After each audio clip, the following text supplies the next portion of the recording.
dalam kursus dasar Buddha Dhamma ini mengenai sila dan Sigalwada Sutta. Sigalwada Sutta saya sudah ringkas di dalam pamflet ini. Nanti dibawa pulang ke rumah, dibingkai, dipasang di kamar. Ya.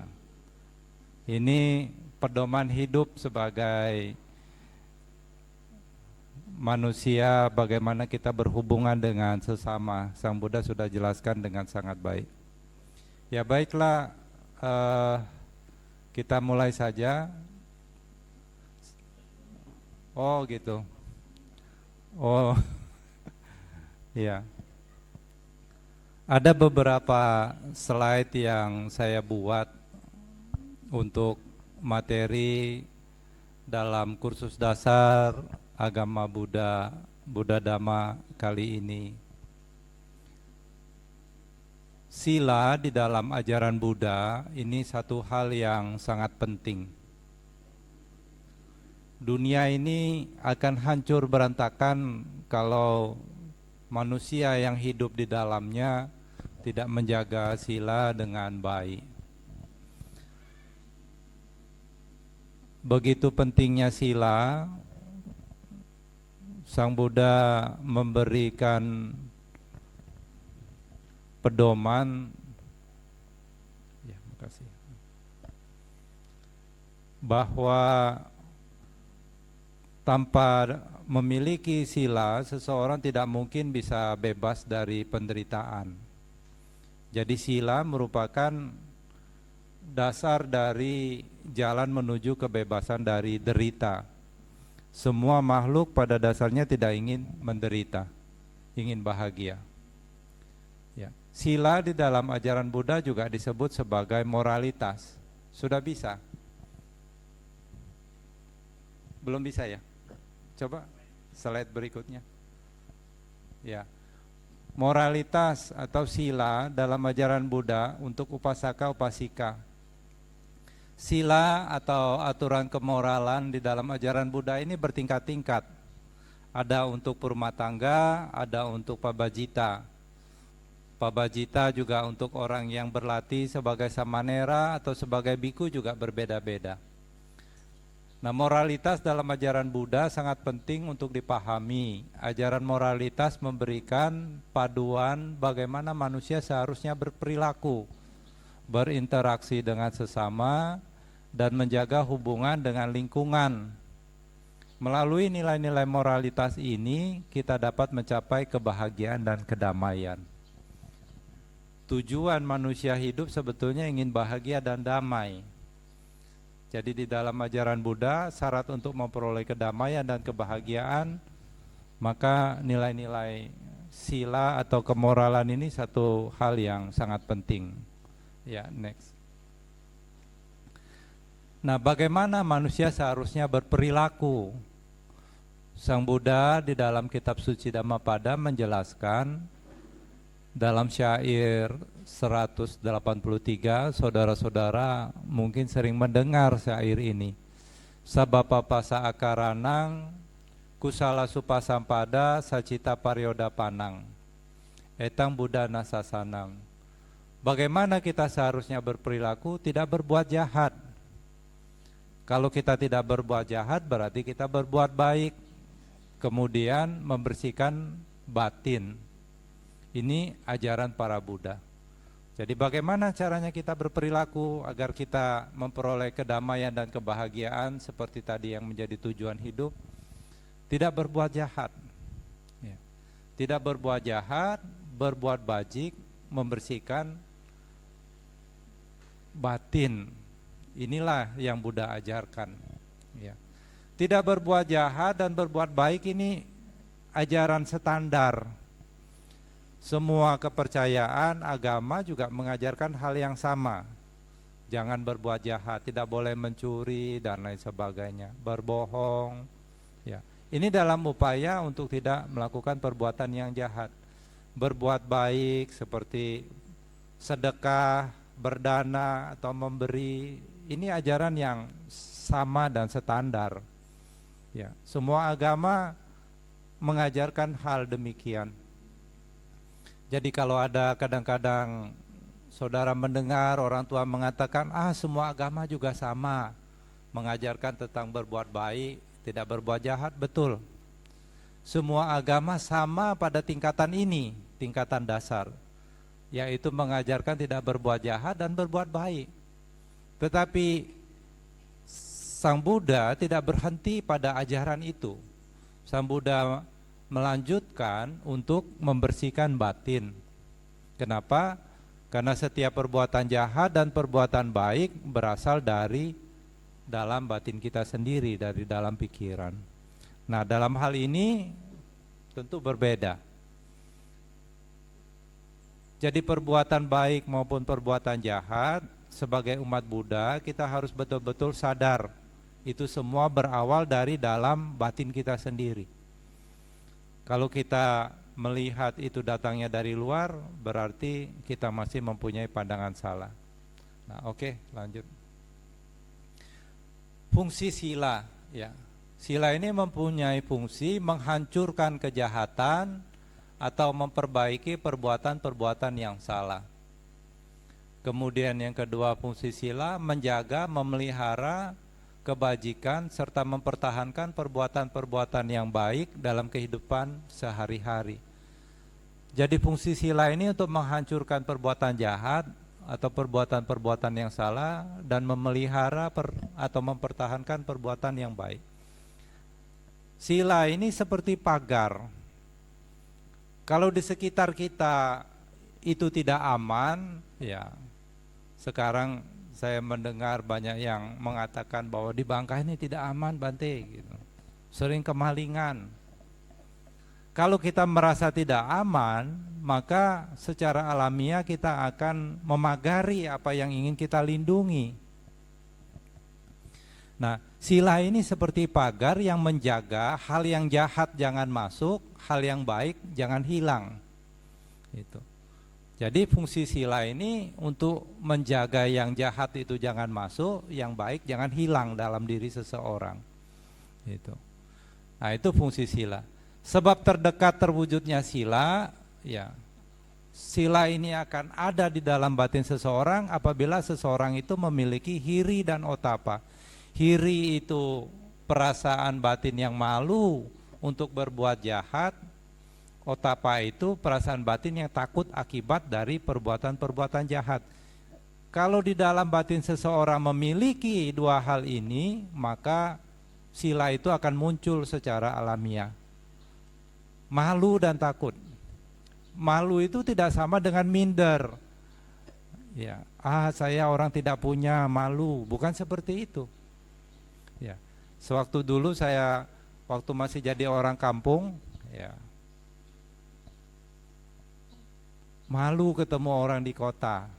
Kita orang miskin tidak mampu, malu. Nah, ini bukan hiri.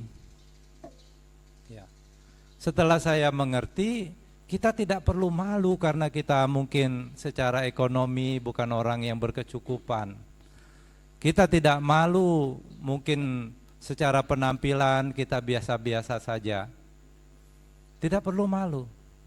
Selama kita memiliki sila yang baik. Malu ini malu untuk berbuat jahat. Nah, ini kita harus punya.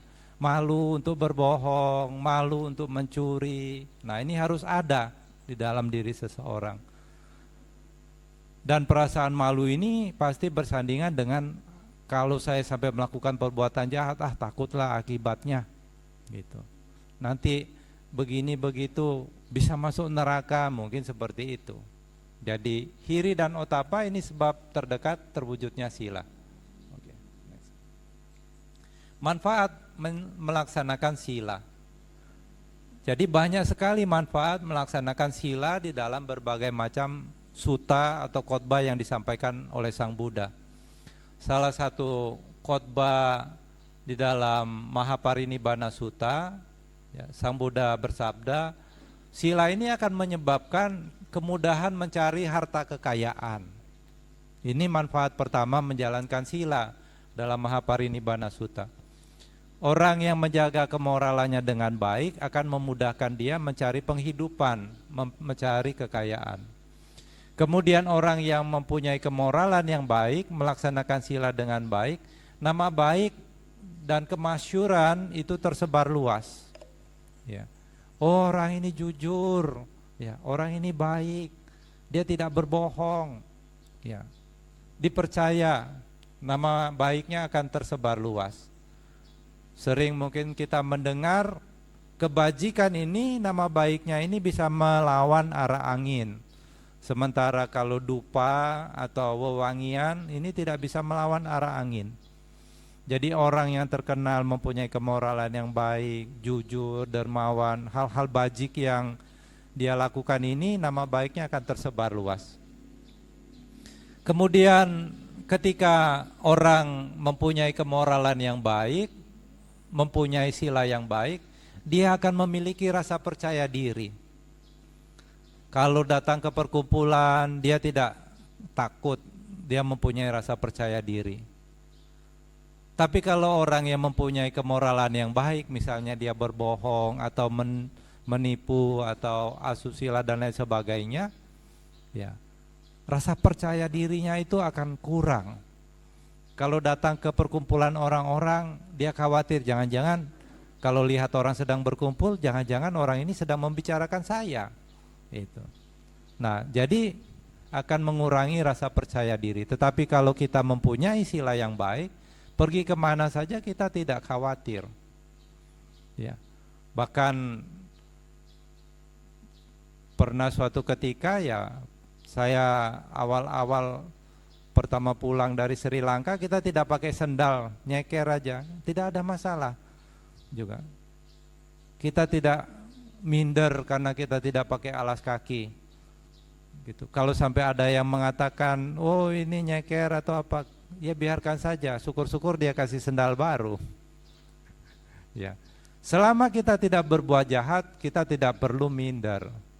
Tetapi kalau kita berbuat jahat, mau berbuat jahat saja, ada niat untuk berbuat jahat, kita harus malu.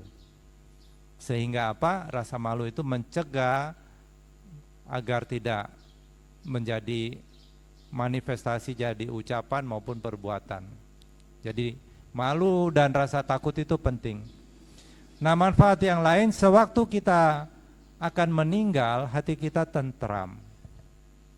Orang yang hidupnya diisi dengan perbuatan-perbuatan yang baik, ya, tidak berbohong, mencuri dan lain sebagainya, itu justru perbuatan bajik yang ia banyak lakukan selama hidup, maka ketika dia akan meninggal itu akan tentram, tidak khawatir, tidak takut.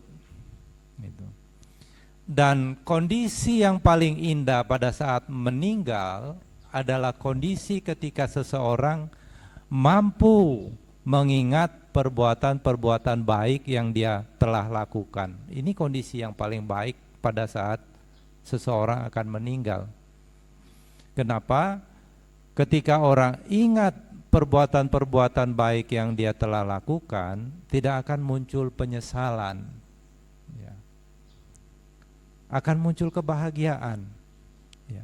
Dan orang meninggal pada saat batin bahagia, batin terakhirnya bahagia, maka dia terlahir di alam-alam bahagia ketika dia mati, ya. Ketika meninggal terlahir ke alam-alam bahagia. Nah, itu beberapa manfaat dari melaksanakan sila. Oke. Nah, manfaat yang lain di dalam kitab suci Anguttara Nikaya, Sang Buddha bersabda kepada Bante Ananda, Ananda, sila memiliki tiada penyesalan sebagai tujuannya. Jadi perbuatan-perbuatan baik ini tidak menimbulkan penyesalan. Batin yang bebas dari penyesalan karena melaksanakan sila dengan baik akan mudah untuk seseorang memperoleh ketenangan atau samadhi. Jadi sila yang baik ini akan memudahkan seseorang memperoleh samadhi atau ketenangan. Ketika batin seseorang tenang, ya, tidak gelisah, tidak kacau, tidak galau, akan memudahkan seseorang itu untuk melihat segala sesuatu sebagaimana adanya. Apa yang muncul dan tenggelam, ya, itu akan terlihat dengan jelas. mampu melihat segala sesuatu sebagaimana adanya, itu disebut sebagai kebijaksanaan. Ya. Nah, sila yang baik akan menunjang samadhi yang baik. Samadhi itu pikiran yang terkonsentrasi. Samadhi yang baik akan menunjang panya yang baik. Panya yang baik akan menunjang lagi sila yang lebih baik lagi. Sila yang lebih baik lagi akan menunjang samadhi yang lebih baik lagi. Samadhi yang lebih baik lagi akan menunjang kebijaksanaan atau panya yang lebih baik lagi. Dan ini terus berputar. Inilah yang disebut sebagai roda dhamma. Kapan sila pertama kali diajarkan oleh Sang Buddha? Kapan? Ada yang tahu kapan pertama kali sila diajarkan oleh Sang Buddha? Pada saat Sang Buddha mencapai pencerahan sempurna, Buddha melihat kepada siapa dhamma yang sudah dia realisasi ini mampu dia ajarkan. Dia melihat ada 5 orang pertapa, sahabat-sahabat beliau yang dulu sama-sama berjuang untuk mencari jalan kebebasan. Inilah 5 orang ini yang paling berpotensi untuk memahami dhamma. Karena cinta kasih dan kasih sayang beliau, Sang Buddha berjalan dari Bodh Gaya menuju Taman Rusa Isipatana, mengajarkan dhamma kepada 5 orang pertapa. Apa yang diajarkan? Dhammacakka Pavattana Sutta. Pada saat itulah Sang Buddha pertama kali mengajarkan tentang sila. Dhammacakka Pavattana Sutta di dalamnya ada apa? Ajaran tentang duka. Sebab duka ini bisa dihentikan, jalan menuju berhentinya duka. Apa jalan menuju berhentinya duka? Jalan mulia berunsur 8. Apa itu jalan mulia berunsur 8? Sila samadhi panya. Betul tidak? Sila samadhi panya. Inilah saat pertama kali Sang Buddha menekankan bahwa sila itu satu hal yang sangat penting. Ini khotbah pertama Sang Buddha mengajarkan sila. Sila samadhi panya. Apa itu sila? Tidak berucap yang buruk, ya. Berbuat yang buruk, kemudian apa? Mata pencarian yang buruk itu dihindari. Nah, oke, lanjut. Sila merupakan dasar ajaran agama.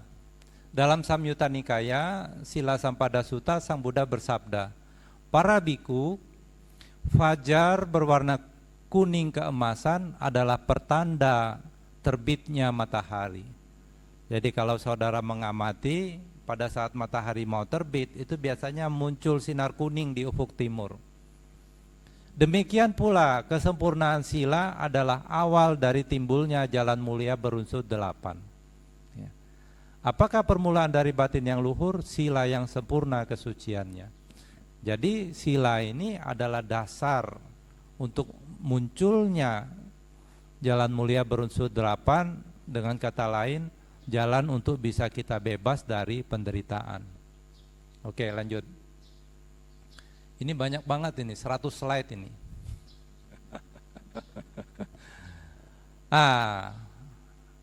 Dari tadi kita baca sila.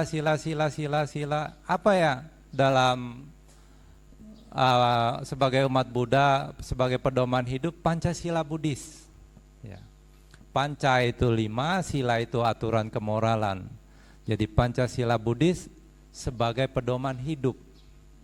Sebagai perumah tangga, ya, Pancasila Buddhis ini sebagai pedoman di dalam hidup kalau kita ingin bahagia, ingin tenang.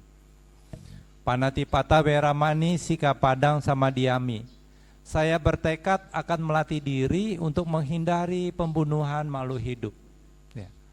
Jadi bertekad untuk menghindari pembunuhan makhluk hidup.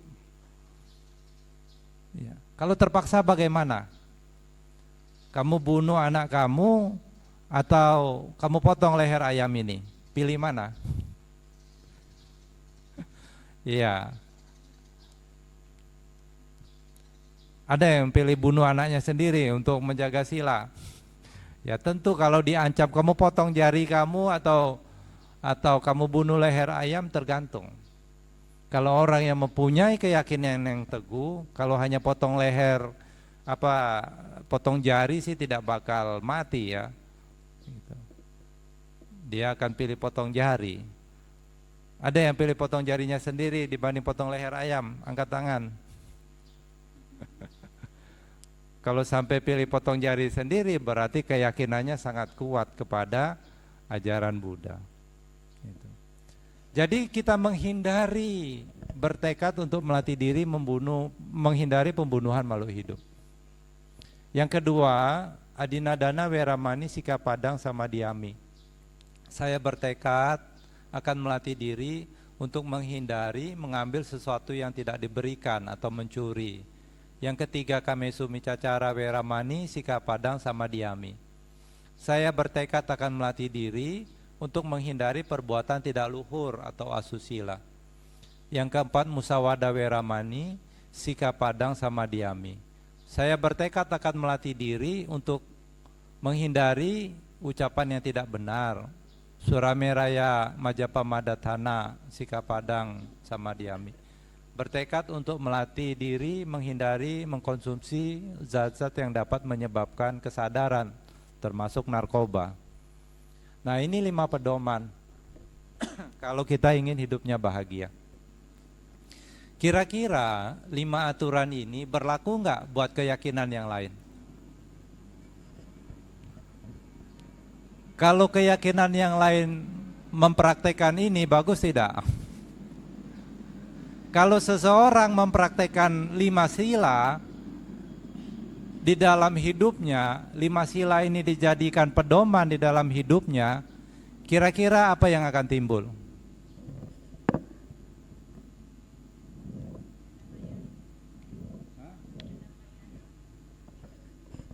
Kedamaian untuk diri sendiri, kemudian rasa aman juga untuk lingkungan.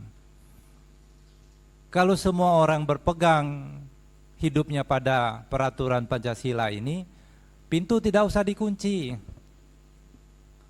Ya, pintu tidak usah dikunci, motor tinggal aja kuncinya diparkir, nggak apa-apa. Betul tidak? Rasa tenang tidak? Kalau saudara yakin semua orang berpedoman pada Pancasila ini. Tapi kenyataannya kan tidak demikian. Betul tidak? Kenyataannya tidak demikian. Ada orang-orang yang melanggar peraturan-peraturan ini. Jadi kalau hidupnya mau damai, dunia ini mau tentram, ini jadi pedoman untuk hidup kita. Di mana saja kita berada, kalau kita berpegang kepada peraturan ini, peraturan dasar ini, kita akan memberikan rasa tenang, rasa aman dimanapun kita berada. Tapi kalau kalian, saudara-saudara atau orang di luar sana, mereka tidak berpedoman hidupnya pada 5 peraturan ini akan was-was. Hati-hati loh, orang itu loh. Handphone kamu, kantongin. Memberikan rasa takut. Jadi 5 pedoman hidup Pancasila Buddhis ini, kalau kita ingin tenang, ingin damai, kita harus pegang ini sebagai jimat yang akan memberikan keselamatan di dalam hidup kita. Inilah jimat yang sangat sakti, yang akan melindungi saudara. Kemana saja saudara pergi, ini akan selamat. Ya. Musawada, weramani, sikapadang, sama diami ini berkaitan dengan apa? Ucapan kan? Kalau panatipata, weramani, kemudian adinadana, kamesu micacara, 1, 2, 3 ini berkaitan dengan apa? Perbuatan apa? Perbuatan jasmani kan? 1, 2, 3 berkaitan dengan perbuatan jasmani. Perbuatan jasmani baik atau buruk? Perbuatan jasmani buruk. Yang keempat berkaitan dengan perbuatan ucapan buruk. Perbuatan ucapan buruk bukan cuma berbohong. Ya toh? Ada lagi perbuatan ucapan yang buruk. Ucapan apa? Memecah belah, menghasut, mengadu domba. Ya. Di sini ngomongnya A, cerita tempat lain B. Tujuannya supaya pecah. Menghasut, mengadu domba itu ucapan buruk. Ucapan yang kasar, bahasa-bahasa kebun binatang dipakai di rumah. Ya. Kalau bahasa-bahasa kebun binatang dipakainya di kebun binatang, itu tepat waktu. Tapi kalau dipakai di rumah, ya, padahal orang dipanggilnya bukan orang, ucapan kasar, wah, itu berbahaya. Jadi ucapan yang buruk itu bukan hanya berbohong, menghasut, mengadu domba, memecah belah, itu ucapan buruk. Kemudian ucapan yang kasar, menyakiti, menusuk. Ada lagi ucapan buruk yang lain, ucapan yang tidak bermanfaat. Ya, bahasa Inggrisnya itu kong teo liau ya. Ya, ucapan tidak bermanfaat. Bergosip. Nah, itu ucapan yang termasuk dalam ucapan buruk. Jadi ada 4 ucapan buruk. Kemudian Surameraya Majapamaddatana. Ya. Ini berkaitan dengan apa? Pikiran. Jadi dengan kata lain, Pancasila Buddhis ini sudah mewakili 3 perbuatan. Tadi sila itu saya katakan seperti pagar yang akan menjaga yang buruk jangan datang, yang baik jangan hilang. Apa yang harus kita jaga? Perbuatan. Yang dalam hidup ini, perbuatan ini satu hal yang sangat penting. Orang itu ditandai, dicirikan sebagai seseorang dari perbuatannya. Kalau orang yang penghidupannya sebagai pengrajin kayu misalnya, bikin kusen, bikin pintu, kita sebut sebagai tukang kayu. Yang hidupnya hanya bekerja dari membuat kayu. Kalau ngelas, bikin pagar, bikin apa, kita sebut sebagai tukang las atau tukang besi. Jadi orang itu ditandai dari perbuatannya. Kalau orang kerjanya suka bohong, jadi tukang bohong. Ya. Jadi perbuatan di dalam hidup seseorang ini satu hal yang sangat penting. Kalau ini satu hal yang sangat penting, satu hal yang berharga, kalau kita tidak jaga, ini bijaksana tidak? Tentu tidak bijaksana. Karena penting kita harus jaga. Jadi perbuatan yang dilakukan seseorang hanya 3 jenis. Perbuatan jasmani, ucapan, dan pikiran. Yang membuat seseorang jatuh ke dalam penderitaan, jatuh dalam kesengsaraan, atau seseorang menjadi bahagia, ya, hidupnya penuh dengan kelimpahan, bahkan ketika mati pun lahir ke alam surga, itu adalah perbuatan. Jadi di dalam ajaran Buddha yang menyebabkan seseorang menjadi apa, itu adalah perbuatannya. Kalau dia setiap hari belajar tentang kayu, kerja tentang kayu, dia akan menjadi tukang kayu. Ya. Jadi perbuatan ini satu hal yang sangat penting, yang harus kita jaga. Oleh karena itu tadi, bagaimana caranya kita bersikap dalam hidup? Sang Buddha sudah memberi tuntunan, jangan berbuat jahat, berbuat baik, dan Sang Buddha mengingatkan setiap perbuatan jahat maupun perbuatan baik berawal dari pikiran, sucikan pikiran. Ini yang Buddha ajarkan. Ini. Kalau mau dijabarkan semua ini semua interconnected, saling berkaitan. Ya. Jadi perbuatan. Jadi tidak ada urusannya umat Buddha, karena dia rajin sembahyang masuk surga misalnya. Karena rajin sembahyang rezekinya banyak. Tidak demikian. Ya. Kalau mau cari rezeki, Sang Buddha mengajarkan cara-caranya. Masuk akal tidak Buddha ini bisa mengajarkan cara-cara mencari rezeki? Masuk akal. Kenapa? Karena Buddha belajar bagaimana caranya mengatur manajemen, karena papanya kan setting dia jadi raja bukan jadi pertapa, disekolahkan itu. Kalau mau cari rezeki, Sang Buddha katakan punya skill, punya knowledge, bahu saca, punya skill, punya knowledge. Lao Tse bisa bahasa Mandarin, bisa mengajar Mandarin. Dengan mengajar Mandarin bisa mendapat rezeki tidak? Bisa. Kalau nggak bisa bahasa Mandarin, bagaimana bisa ngajar Mandarin? Wopu cetau, kan gitu.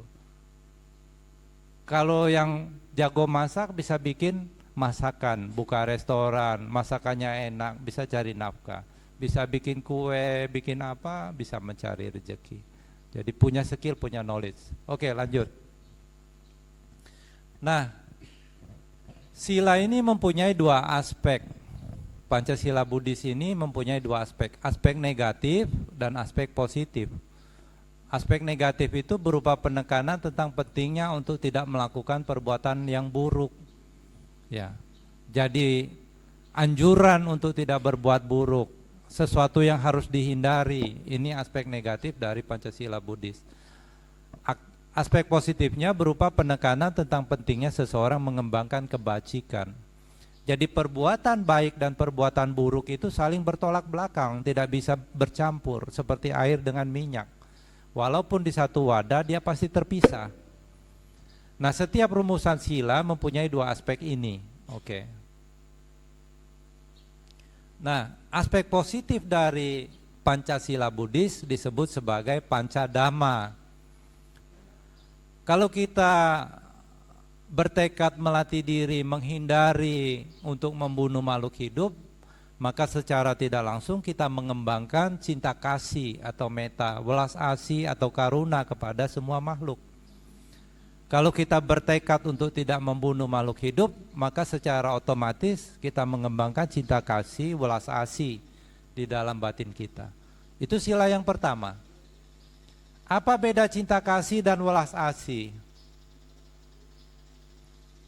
Sudah tahu perbedaan cinta kasih dan welas asih?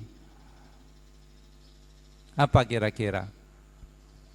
Kuan Im itu maha welas asih. Pernah dengar? Atau Kuan Im itu maha cinta kasih atau maha welas asih? Welas asih. Jadi apa beda cinta kasih dengan welas asih?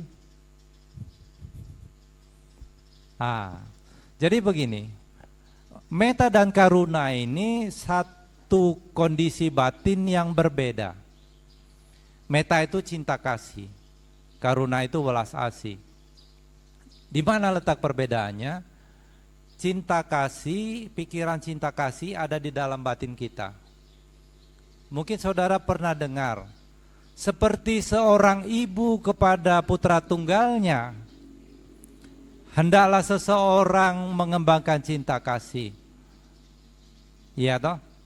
Karena Metta Sutta, seperti seorang ibu kepada putra tunggalnya, hendaklah seseorang mengembangkan cinta kasih itu seperti demikian. Kalau ibu kepada putra tunggalnya, anaknya main kira-kira menuju bahaya, dia cegah tidak? Dia cegah tidak? Manjat-manjat gitu, manjat nak tinggi biar jatuh nak, manjatlah, biar tahu kamu rasanya, gitu tidak? Tidak toh. Jadi pikiran cinta kasih itu adalah satu bentuk pikiran di mana kita mengharapkan agar orang lain itu tidak celaka, tidak susah. Itu pikiran cinta kasih. Jangan sampai dia celaka, jangan sampai dia susah. Kalau saudara lihat beling di tengah jalan, saudara ambil, itu pikiran apa? Cinta kasih. Kenapa? Karena saudara berpikir kalau beling ini kena kaki orang, ini rasanya tidak enak, sakit.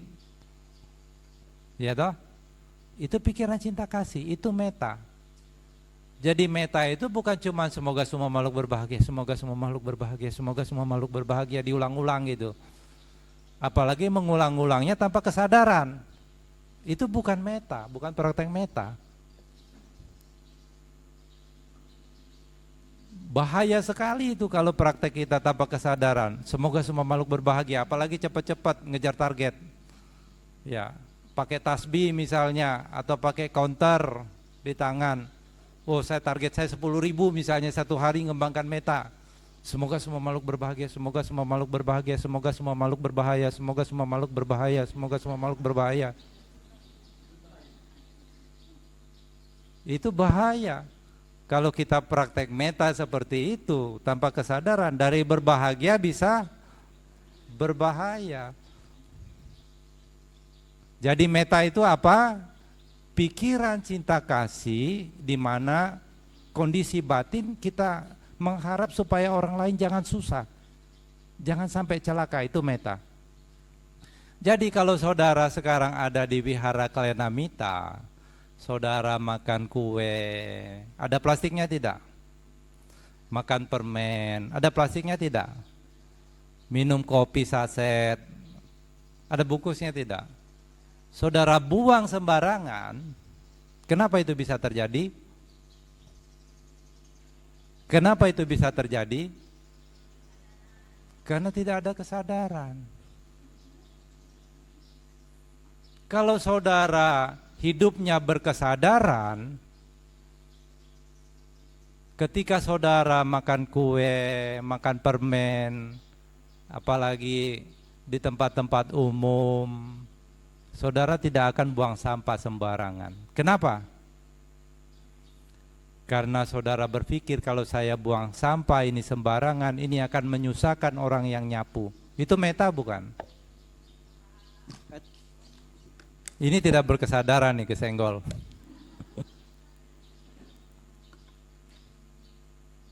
Jadi praktek meta harus dasarnya kesadaran. Semua praktek dhamma harus dasarnya kesadaran. Jadi kalau pergi kemanapun dengan penuh kesadaran, saudara bisa praktek meta.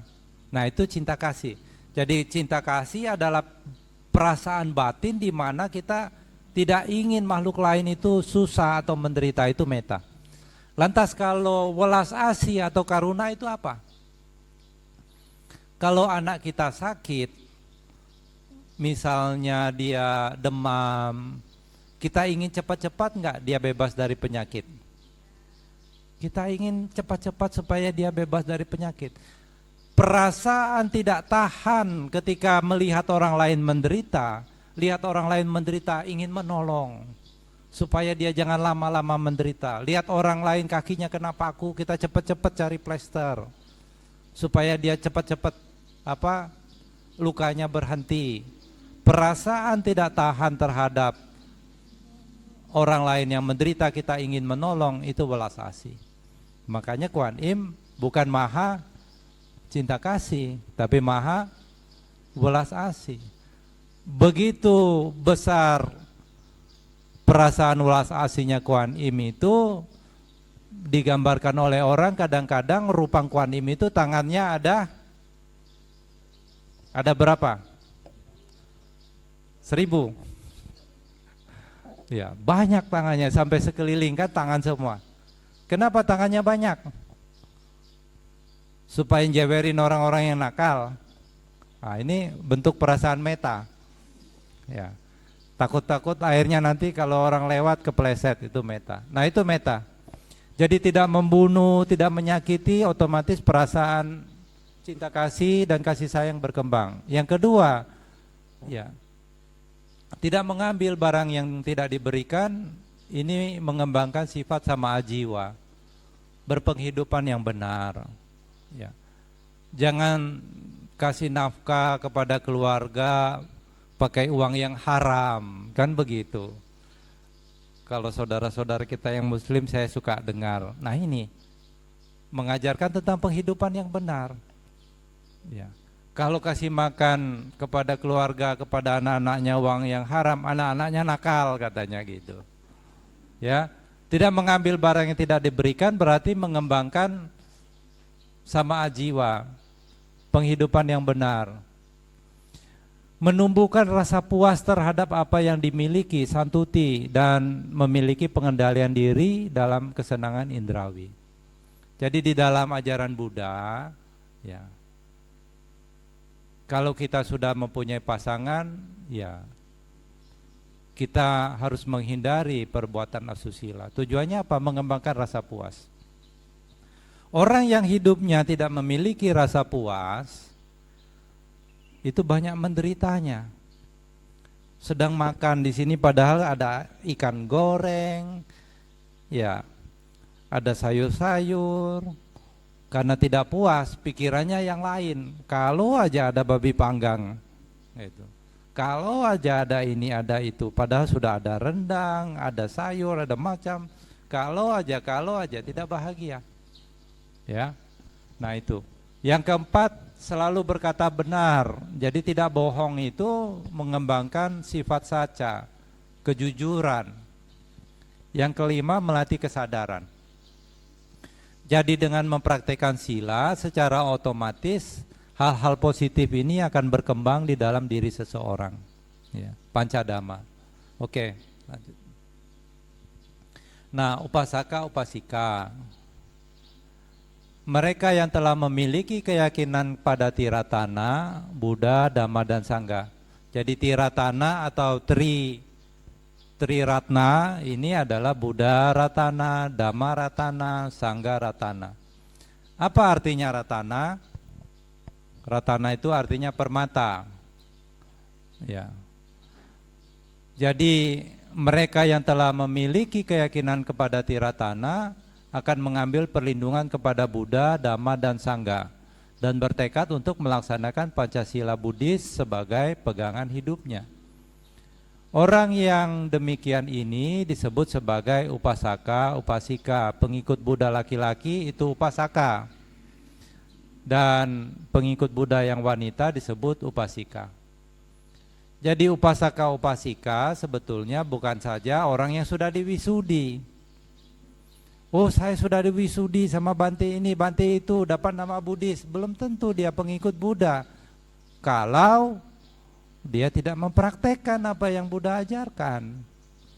Buddha ajarkan jangan berbohong, dia berbohong.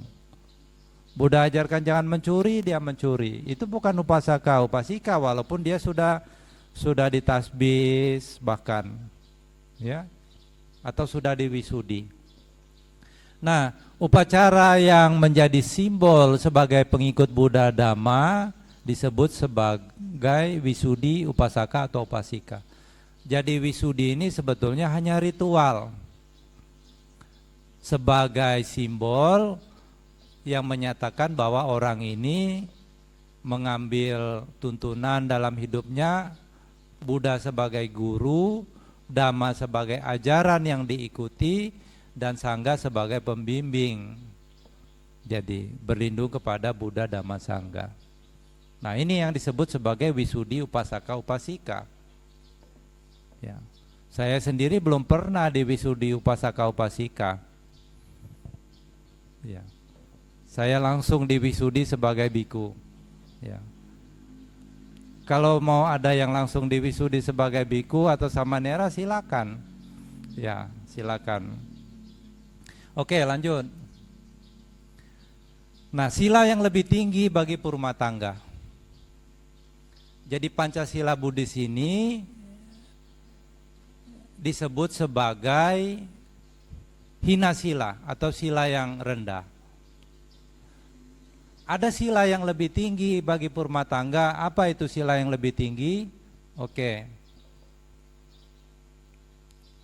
Uposatha sila atau atasila. Ya. Uposatha sila atau atasila ini berasal dari, ya, upawasatha itu bahasa Sanskerta, ya. Posatha, ya, itu bahasa Pali yang artinya, upo itu artinya mendekat, satha itu guru.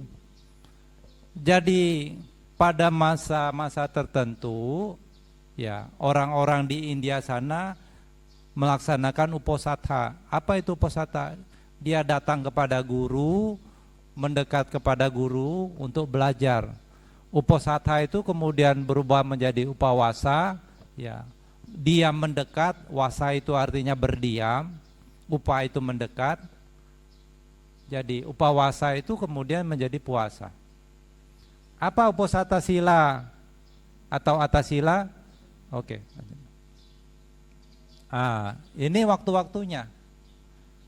Kita sering mendengar istilah Ci Cap Go, bulan terang, bulan gelap. Di dalam penanggalan Buddhis kita pakai penanggalan bulan, sama seperti penanggalan Chinese. Jadi 1 bulan itu ada 4 kali. Tanggal 15 atau 14, kemudian pertengahannya itu tanggal 8, pertengahan bulan gelap, pertengahan bulan terang. Jadi itu masa-masa di mana ya orang-orang tertentu melaksanakan uposatha. Ya, oke, lanjut. Nah, uposatha sila atau disebut sebagai atasila, ata itu artinya 8, atha itu artinya 8. Jadi sila yang lebih tinggi kalau tadi 5, ini 8, ada tambahannya. Tambahannya itu yang biru-biru itu. Nomor 3 tadi Kamesu Micacara, ini Abrahmacharya. Kamesu Micacara itu ya suami istri ya boleh melakukan hubungan suami istri. Kalau Abrahmacharya dia menghindari untuk berhubungan suami istri pada saat mengambil tekad ya uposatha sila atau atasila. Tambahan yang lain wikala bojana, ya tidak makan pada waktu yang tidak tepat. Waktu yang tidak tepat di zaman itu lewat tengah hari, jadi lewat tengah hari tidak makan. Maka itu disebut juga sebagai puasa. Kemudian tambahan sila yang berikutnya nacagita wadita wisukadasana. Tidak bernyanyi-nyanyi, menghibur diri, menggunakan mala atau bunga untuk menghias diri. Yang ke-8 ucasayana mahasayana, tidak tidur di tempat tidur yang tinggi dan besar atau mewah. Nah, oke, next. Nah, itu membunuh makhluk hidup, mencuri, itu tadi masuk dalam Pancasila. Hidup luhur artinya tidak melakukan hubungan. Kemudian berbohong, mendagang minuman keras, makan pada waktu yang salah, mengenakan untayan bunga, wangi-wangian, ya, kosmetik, dandan dan perhiasan, menonton tari-tarian, nyanyi-nyanyian, musik dan hiburan. Nah, pada saat melakukan uposatha atau tatsila ini kita hindari. Dan pembaringan yang tinggi dan besar. Tinggi dan besar maksudnya di sini yang masuk dalam kategori mewah. Kadang-kadang orang rumahnya sempit, kasurnya itu tinggi 2 tingkat lagi. Ya, itu tidak disebut sebagai kategori mewah. Oke, lanjut. Nah, mengenai makan. Tidak makan lewat dari tengah hari. Ketika seseorang melakukan uposatha, boleh nggak dia makan makanan tertentu? Ya, ada 4 jenis makanan. Yawakalika, jenis ini sampai tengah hari. Jadi semua jenis makanan, bojana, kadania, susu masuk dalam kategori ini. Ini hanya berlaku atau bisa kita makan tidak lebih dari jam 12, yawakalika. Nasi, sayur, snack, biskuit dan lain sebagainya masuk dalam kategori yawakalika. Boleh dimakan, tidak boleh lewat dari tengah hari pada saat kita melakukan uposatha atau atasila. Kemudian yang kedua, yamakalika, sampai tengah malam. Seperti jus buah-buahan, air tebu, jus akar teratai yang disaring. Jadi jus buah-buahan dan lain sebagainya itu tidak boleh lewat dari jam 12 malam. Kalau lapar tengah malam, ya mau minum jus tidak boleh lewat dari jam 12. Ya. Kemudian yang ketiga, satha kalika. Ini berlaku sampai 7 hari, termasuk ji itu seperti butter ya. Kemudian mentega segar, minyak, madu, dan air gula. Jadi seperti gula-gula itu boleh disimpan 5 hari, seperti madu. Ini 7 hari boleh kita simpan. Kemudian yang keempat, yawa jiwika, sumur hidup. Jadi semua bahan yang tidak termasuk dalam kategori di atas boleh disimpan. Misalnya obat-obatan, tonik dan lain sebagainya, itu boleh kita makan kapan saja. Nah ini ketika orang melakukan atasila. Ya. Oke, lanjut. Sigalwada Sutta. Jadi sila, jadi bagi rumah tangga sebagai dasar praktek pedoman hidup Pancasila. Tetapi Sang Buddha tidak hanya mengajarkan Pancasila kepada purma tangga, ada latihan yang lebih tinggi yaitu atasila. Lewat tengah hari kita tidak makan lagi.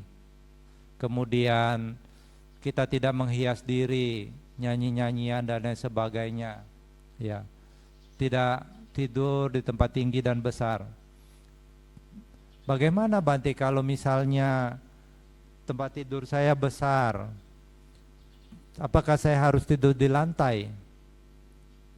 Kalau tidur di lantai tidak ada alasnya nanti malah sakit, ya itu juga tidak bijaksana. Ya. Jadi demikian.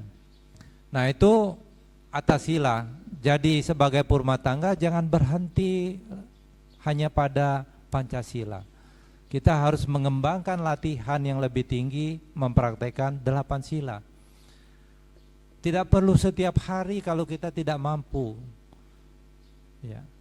Sang Buddha memberikan tanggal-tanggal tertentu pada saat purnama bulan gelap, pada saat bulan terang, ya purnama bulan gelap, bulan terang, kemudian pertengahan di antara gelap dan terang.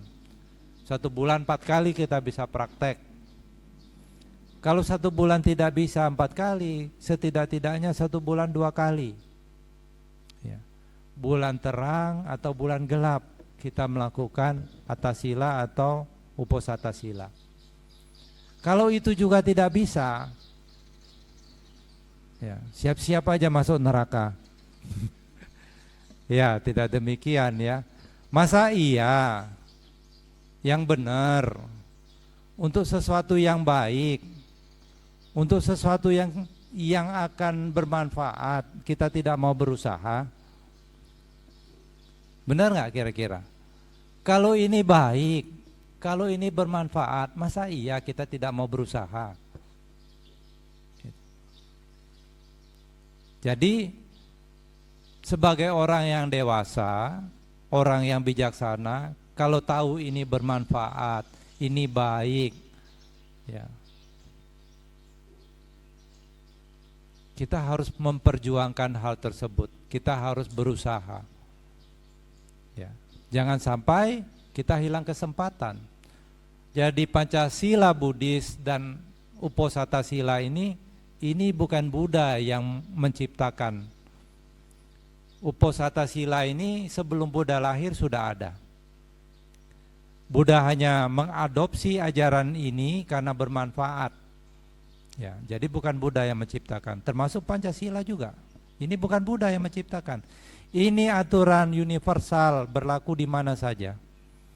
Kalau saudara ketemu teman dari suku yang lain, tanya, kamu lebih suka orang baik atau orang jahat? Ketemu orang dari negara lain, tanya, kamu lebih suka orang baik atau orang jahat? Mereka semua kalau normal akan menjawab lebih suka dengan orang yang baik.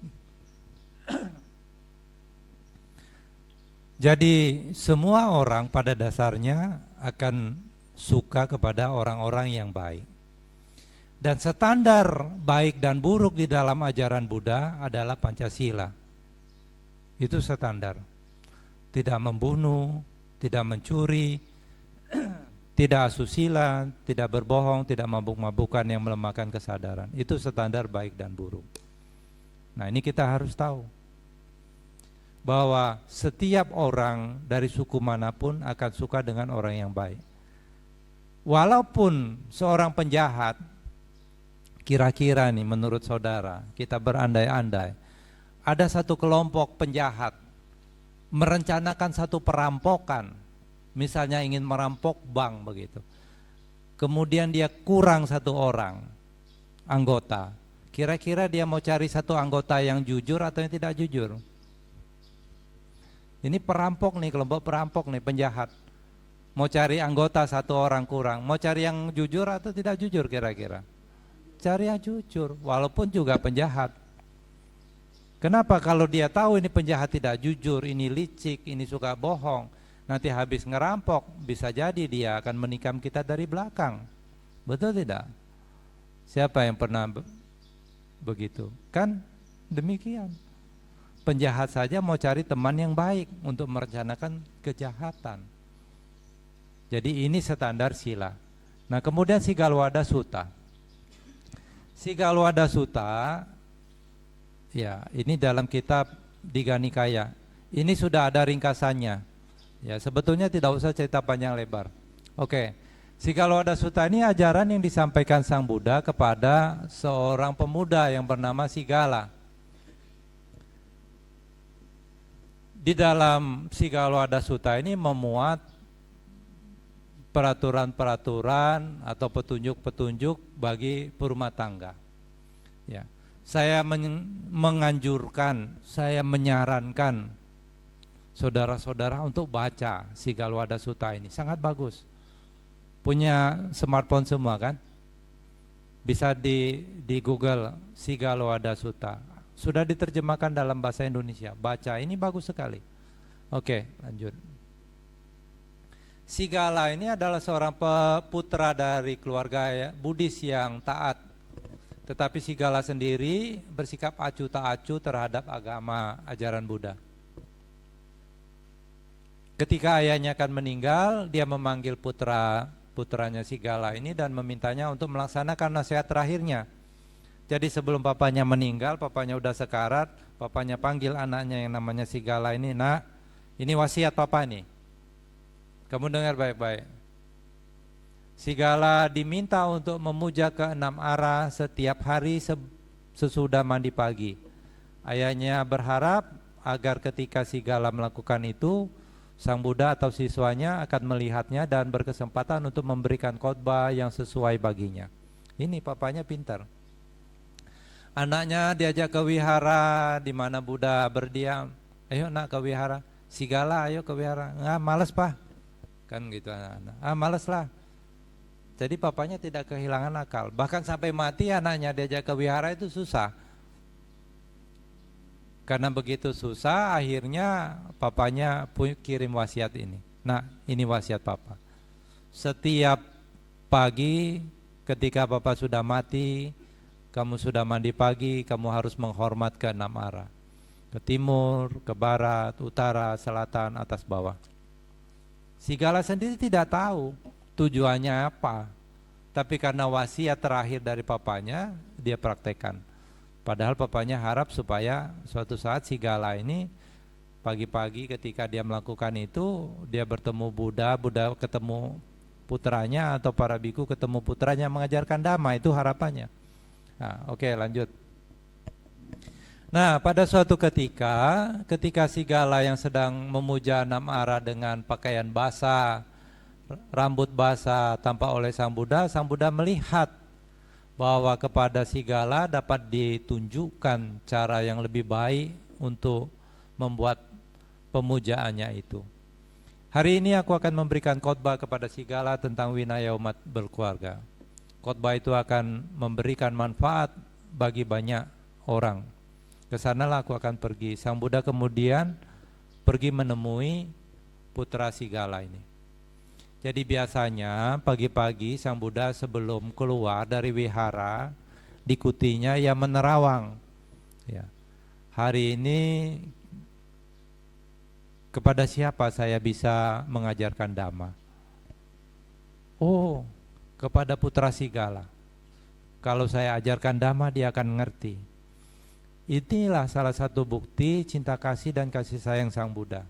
Walaupun jauh, kalau orang yang diajar Dhamma itu punya potensi untuk memahami, dia akan pergi. Ya. Nah, kemudian Sang Buddha pergi menemui putra Sigala ini. Oke. Ya. Ceritanya bla bla bla bla bla bla begitu, nanti baca. Apakah 4 dorongan yang mendasari perbuatan jahat? Ini saya mengambil beberapa kutipan dari khotbah Sang Buddha kepada Sigala. Apakah 4 dorongan yang mendasari perbuatan jahat?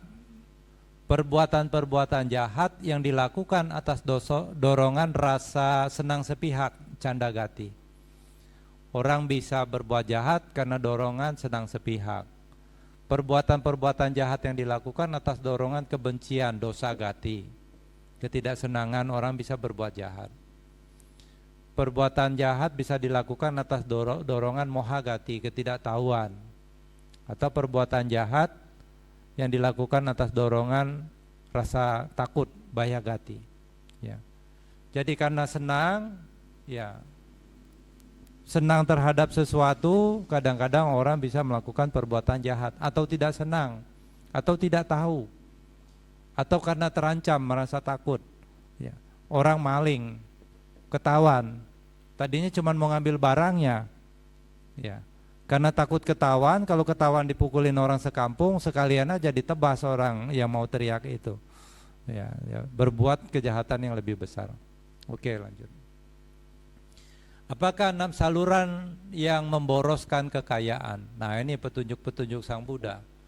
Gemar minum minuman yang memabukkan, sering berkeliaran di jalan-jalan pada saat yang tidak pantas, mengejar tempat-tempat hiburan, gemar berjudi, bergaul dengan teman-teman yang jahat, kebiasaan menganggur, malas adalah 6 saluran yang memboroskan kekayaan. Jadi kekayaan itu seberapa besar, kalau 6 ini dipraktekkan dijamin kekayaannya habis. Oke, lanjut. 6 bahaya atau adinawa ketika gemar minum minuman yang memabukkan. Apa bahaya dari orang yang suka minum-minum? Kerugian harta secara nyata, ya. Kemudian bertambahnya pertengkaran. Kalau kesadarannya sudah lemah, ya, biasanya orang kalau sudah mulai mabuk, ya mulutnya sudah tuh, apa-apa yang nggak diomong harusnya diomong. Namanya mabuk, kemudian ngomongnya ngawur, yang dengar juga mabuk, persepsinya ngawur, akhirnya pentung-pentungan sama botol. Ya, pertengkaran, tubuh mudah terserang penyakit. Kalau sering mabuk, ya istirahat kurang, ginjalnya bisa rusak. Kemudian mabuk, ya, nyetir mobil sempoyongan, kecelakaan.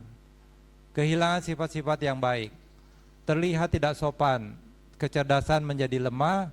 Oh, putra kepala keluarga, 6 bahaya akibat gemar minum minuman yang memabukkan. Inilah, jadi ini bahaya kalau orang suka mabuk-mabukan. Ya, oke, lanjut. 6 bahaya akibat sering berkeliaran di jalan-jalan pada saat yang tidak pantas. Jadi di jalan-jalan yang tidak pantas itu berkeliaran kalau dia berumah tangga, ya. Jam 12 malam, jam 1 keluyuran, kecuali dia kerjanya jaga malam, ya. Ya. Kalau bukan jaga malam, keluyuran tengah malam mau ngapain? Ribut sama istrinya. Gitu. Kalau keluar tengah malam, apalagi di masa-masa sekarang, orang pikir dia mau mencuri, tidak. Nah, diri sendiri tidak terjaga dan tidak terlindung. Jadi keluar tengah malam, jam-jam tengah malam gak jelas, orang pikir maling bisa dipentong orang. Anak istri tidak terjaga dan tidak terlindung. Harta kekayaan tidak terjaga dan tidak terlindung. Juga ia dapat dituduh sebagai pelaku kejahatan-kejahatan yang belum terbukti. Menjadi sasaran desas-desus palsu. Ia akan menjumpai banyak kesulitan. Ya, ini bahaya-bahaya suka keliaran tengah malam. Oke, lanjut. 6 bahaya akibat mengejar tempat-tempat hiburan. Ia selalu berpikir di mana ada tari-tarian, di mana ada nyanyi-nyanyian, di mana ada pertunjukan musik, di mana ada pembacaan deklamasi, di mana ada permainan tambur, di mana ada permainan genderang. Ya. Nah, ini bahaya-bahaya suka mengejar tempat hiburan. Ini kan kalau mau dengar musik-musik, lihat pertunjukan, ini kan keluar biaya yang tidak pasti, tidak seharusnya. Gitu. Dengar musik-musik sekarang buka YouTube aja, nggak usah keluar ke pub, ke diskotik. Ya. Nah, ini maksud Sang Buddha kira-kira begitu ya. Zaman Buddha juga sudah ada saya rasa diskotik ya. Nah, oke, lanjut. 6 bahaya akibat gemar berjudi. Siapa yang suka judi? Apa kira-kira bahayanya? Ini orang-orang Bangka ini tuh pokui, ya, suka judi terkenal. Bila menang ia memperoleh kebencian. Kalau dia menang lawannya pasti kalah kan? Ya namanya kalah pasti benci. Bila kalah ia meratapi harta kekayaannya yang telah hilang. Benar nggak kira-kira? Betul tidak? Ah, untung tidak ada yang jawab. Kalau betul berarti dia tukang judi. Kerugian harta benda secara nyata. Di pengadilan kata-katanya tidak berharga. Ia dipandang rendah oleh sahabat-sahabat dan pejabat-pejabat pemerintah. Ia tidak disukai oleh orang-orang yang akan mencari atau mengambil menantu. Ah. Jadi kalau mau cari menantu, ini petunjuk Sang Buddha nih, jangan cari menantu yang suka judi. Baik itu menantu laki-laki maupun menantu perempuan. Ini Sang Buddha ini sudah tulis nih. Karena mereka akan berkata bahwa seseorang penjudi tidak dapat menghidupi seorang istri. Nah, jadi ibu-ibu, bapak-bapak kalau cari menantu jangan cari yang suka judi, ya. Cari orang yang suka dagang, rajin, berusaha. Jadi inilah 6 bahaya akibat gemar berjudi. Oke. 6 bahaya akibat bergaul dengan teman-teman jahat. Setiap penjudi, setiap orang yang gemar berfoya-foya, setiap pemabuk, setiap penipu, setiap pengecoh, setiap orang yang kejam adalah teman dan sahabatnya. Jadi orang yang kejam, pengecoh, penipu, pemabuk, berfoya-foya, penjudi, ini teman-teman yang tidak patut untuk kita bergaul kepada mereka. Sekedar kenal sih boleh, tapi kalau bergaul akrab, teman-teman yang tidak baik ini harus dihindari. Karena ini begitu penting. Sang Buddha katakan saking pentingnya menghindari orang yang buruk, yang tidak baik, ini berkah. Ya. Asewana cabalanang, jangan bergaul dengan orang-orang yang bodoh. Ya, bergaul dengan yang bijaksana. Oke, lanjut. 6 bahaya akibat kebiasaan menganggur atau malas. Ya, orang yang malas cenderung berkata, terlalu dingin, ia tidak bekerja. Terlalu panas, juga tidak bekerja. Terlalu pagi, tidak kerja. Terlalu siang, tidak kerja. Terlalu lapar, tidak kerja. Terlalu kenyang, tidak kerja. Jadi dengan kata lain, orang yang malas itu banyak alasan. Ya, banyak alasan. Dengan demikian, semua yang harus ia kerjakan tetap tidak dikerjakan karena malas itu tadi. Harta kekayaan baru tidak diperoleh, dan harta kekayaan yang sudah ada ia miliki menjadi habis. Demikian sabda Sang Bhagawa. Ya, itu bahaya kalau kebiasaan nganggur. Jadi jangan suka nganggur. Kalau nganggur cari sapu, apalagi di sini nih kesempatan kerja itu banyak. Ya, cari sapu, cari kain pel. Rumput di belakang sudah tinggi-tinggi. Ya. Kalau nganggur nggak kerja apa-apa sudah mulai ngegosip, kongteo liao, nggak jelas. Nah itu maksudnya. Jadi jangan membiasakan diri kita malas. Oke, lanjut. Sebab-sebab keruntuhan seseorang. Nah, tadi juga dibagikan ini satu pamflet para bawasuta. Yang ini. Para bawasuta ini khotbah Sang Buddha kepada para dewa. Para dewa bertanya, seorang dewa bertanya, ya, dewa bertanya kepada Buddha tentang sebab-sebab keruntuhan. Di sini dijelaskan. Di Sigalowada Sutta juga dijelaskan sebab-sebab dari keruntuhan. Ia yang berteman dan bersahabat dengan orang-orang jahat. Ia yang dalam hidupnya melakukan hal-hal buruk. Maka baik di alam ini maupun di alam berikutnya, orang itu akan mengalami keruntuhan yang menyedihkan. Ya. Jadi berteman dengan orang jahat itu sebab keruntuhan. Ya, melakukan hal-hal yang buruk. Apa itu hal yang buruk? Hal-hal yang merugikan, itu sebab keruntuhan. Buruk sama jahat itu berbeda. Ya, buruk itu contohnya, ya, pakai narkoba atau mabuk-mabukan di dalam kamar sendiri tidak merugikan orang lain, tapi merugikan diri sendiri, itu buruk. Kalau jahat itu orang di tengah jalan kita jambret, nah, itu jahat. Kita bunuh apalagi, kejam itu. Berjudi dan wanita, minum minuman keras, tari-tarian, nyanyi-nyanyian, tidur pada siang hari dan berkeliaran pada malam hari, bersahabat dengan orang-orang jahat, berhati kejam. Ini 6 sebab menjadi keruntuhan seseorang. terlalu dingin, terlalu panas, terlalu siang, demikian keluhurannya dengan keluhannya. Dengan cara begitu orang malas menghindari pekerjaan yang menanti, sehingga kesempatan baik akan berlalu, tetapi ia yang menganggap dingin dan panas sebagai hal yang remeh, dengan cara apapun ia tidak akan kehilangan kebahagiaannya. Jadi orang malas ya dimanapun berada ini akan menjadi sebab keruntuhannya. Nah ini Sang Buddha sudah jelaskan. Oke lanjut. Kewajiban hidup bermasyarakat. Apa itu? Lanjut. Kepada si Galwada Sutta menjelaskan makna 6 arah tadi. Tadi kan di awal putra Sigala ini setiap pagi habis mandi ya menghormat ke 6 arah. 6 arah itu ya adalah ayah dan ibu sebagai arah timur, guru sebagai arah selatan, istri dan anak sebagai barat, sahabat dan kenalan sebagai utara, pelayan dan buruh sebagai arah bawah, para pertapa dan brahmana sebagai arah atas. Ini 6 arah. Seperti apa itu nanti dijelaskan di sini. Oke, lanjut. Lanjut lagi. Kita lewati semua, nanti baca aja langsung. Lanjut. Nah, terus. Oke, terus. Kita langsung kesimpulan. Langsung kesimpulan. Langsung kita tutup sampai kesimpulan. Ya, biar cepat. Nah ini di sini 6 arah ini udah dijelaskan. Kesimpulan.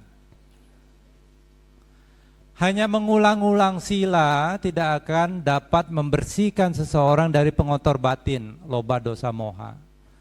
Jadi sila ini dihafal, diulang-ulang, itu tidak bisa membersihkan kekotoran batin, loba dosa moha.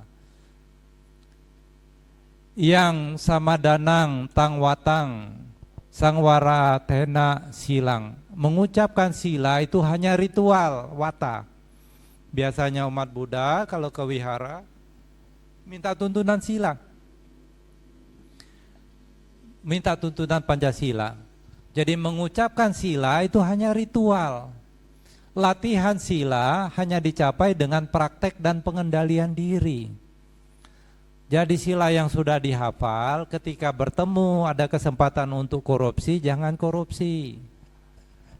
Ada kesempatan untuk melakukan perbuatan jahat, sadar saya pegangan hidup saya sila, jadi tidak dilakukan. Ya, nah itu. Tentang ajaran tentang Pancasila tidak diciptakan oleh Buddha atau suatu sosok pencipta. Jadi ajaran tentang sila ini sudah ada, Buddha ada atau tidak ada itu sudah ada. Ya. Ini merupakan hukum universal tentang syarat terciptanya keamanan, kebahagiaan, kedamaian dalam tatanan kehidupan. Jadi kalau orang di mana dia tinggal, sila ini menjadi pedoman di dalam hidupnya, maka ini menjadi syarat keamanan, kebahagiaan, kedamaian dalam kehidupan. Ya. Jadi luar biasa sila ini. Kemudian yang kelima, kesimpulan, kemajuan batin seseorang dalam beragama dalam tanda kutip dapat dilihat dari berkembangnya nilai-nilai positif sila, yaitu pancadama yang tadi dijelaskan, yaitu cinta kasih meta, kasih sayang karuna, kepedulian dan pengendalian diri. Jadi kemajuan batin seseorang dalam beragama itu tidak diukur karena dia rajin berdoa. Ya, saking rajinnya namaskara di wihara, kepalanya sampai hitam. Ya. Lantainya sampai cegok, dia namaskara terus. 1 hari 1000 kali. Bukan seperti itu. Jadi seseorang yang semakin memiliki cinta kasih, kasih sayang, ya, kepedulian, setiap orang susah dia menolong, berarti dia beragama dengan benar. Jadi kalau bahasa umumnya akhlak. Akhlak itu di atas ilmu ya Pak Bu Utari ya. Jadi akhlak itu di atas ilmu. Lebih baik seseorang tidak banyak tahu tentang teori-teori agama, taunya cuma Pancasila dan dia praktekkan. Itu jauh lebih baik. Ini hafal suta-suta banyak, bisa menjelaskan dengan baik. Lihat orang lain susah, tidak ada sedikit pun muncul kepedulian. Ini berarti dia tidak maju di dalam beragama. Tetapi kalau setiap pikirannya selalu terisi dengan jangan sampai saya merugikan orang. Saya di sini kira-kira manfaat apa yang bisa saya berikan? Ya. Terkendali ucapannya, terkendali perbuatan jasmaninya, berarti orang ini sudah maju di dalam praktek beragama. Jadi seperti itu. Dengan praktek dhamma, kebahagiaan hidup di dunia saat ini dan di dunia akan datang dapat dicapai. Jadi di dalam ajaran Buddha, kalau orang ingin bahagia hidupnya, tidak perlu banyak berdoa. Setiap hari baca 1000 kali Pancasila Buddhis, tidak perlu. Jadi praktek dhamma, maka hidupnya bisa bahagia, baik di kehidupan sekarang maupun di kehidupan yang akan datang. Lanjut. Ini bahasa palinya. Dhammacari sukang seti asming loke paramhica. Ini dalam kitab suci Dhammapada. Barang siapa menempuh kehidupan yang benar, artinya hidupnya sesuai dengan dhamma, dhammacari, praktek sesuai dhamma, maka ia akan bahagia hidupnya, sukang seti, hidupnya akan bahagia, akan suka di dunia ini maupun di dunia yang akan datang. Asming loke paramhica, di dunia ini maupun di dunia yang akan datang. Jadi kalau hidupnya mau bahagia, praktek sesuai dengan dhamma. Sebagai purma tangga pedomannya Pancasila Buddhis, sebagai latihan yang lebih tinggi atas sila, ya. Bagaimana kita bersikap dengan sesama manusia kepada orang lain, pedoman hidup kita Sigala Wada Sutta, teori-teorinya kita sudah tahu, praktekkan. Jaminannya, ya, kalau kita hidupnya sesuai dengan dhamma, hidup kita akan bahagia di kehidupan saat ini maupun di kehidupan yang akan datang. Kalau sampai ada umat Buddha yang di kehidupan akan datang sudah praktek dhamma tidak bahagia, datang ke saya. Money back garanti. Ya. Ya. Jadi kalau sampai praktek dhamma sudah benar, ternyata kehidupan akan datang tidak bahagia, datang ke saya, cari saya di Sakbuk. Oke? Oke, lanjut. Nah, sebagai penutup, saya mengucapkan terima kasih. Sabe sata bawantu sukitata, semoga semua makhluk hidup berbahagia.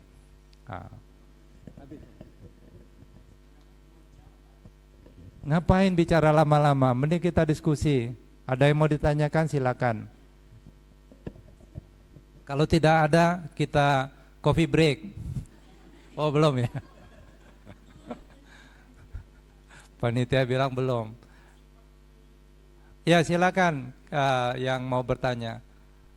Saya ngomong 2 jam capek.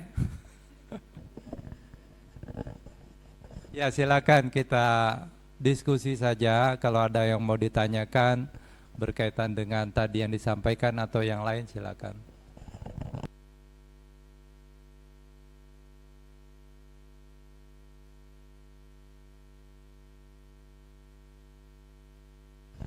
Jadi sudah paham semua ya?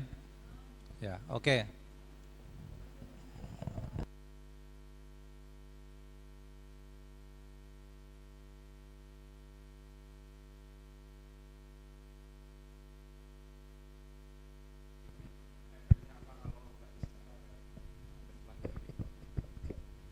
Nah, yang saya mau tanya tuh untuk yang atas sila itu, untuk praktek yang lebih tinggi itu faedahnya apa, manfaatnya apa apabila dilakukan?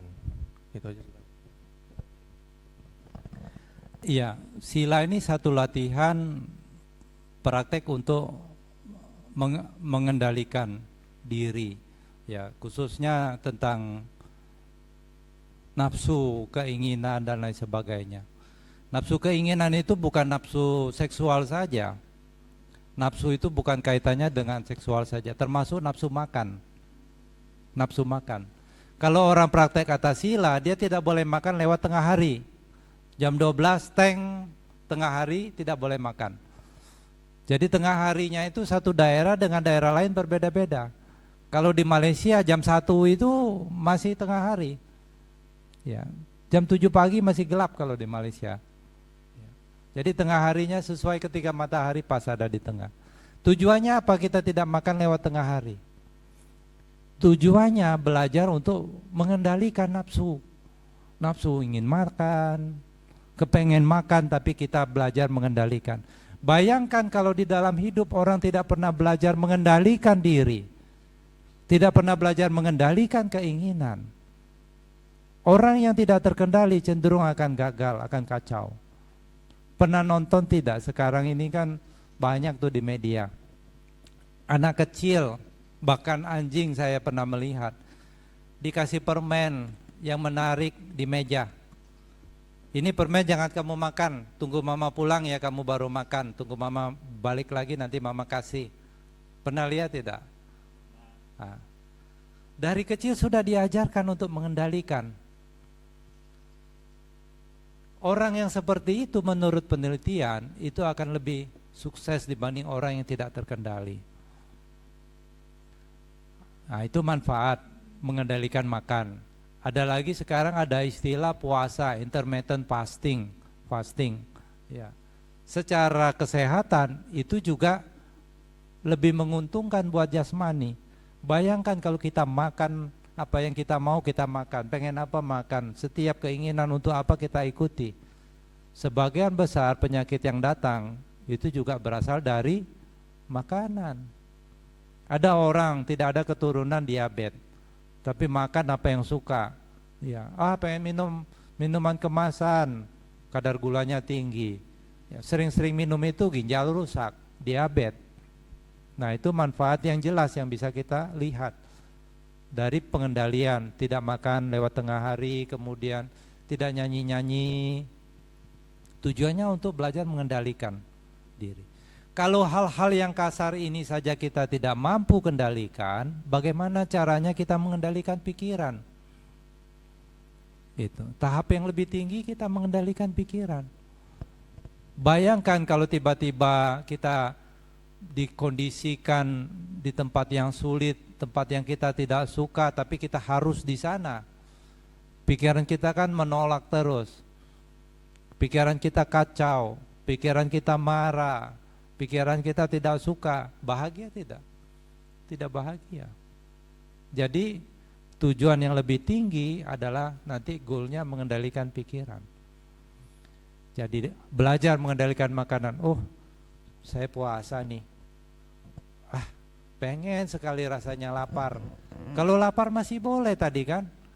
Minum jus masih boleh. Asal tidak lebih dari jam 12 malam.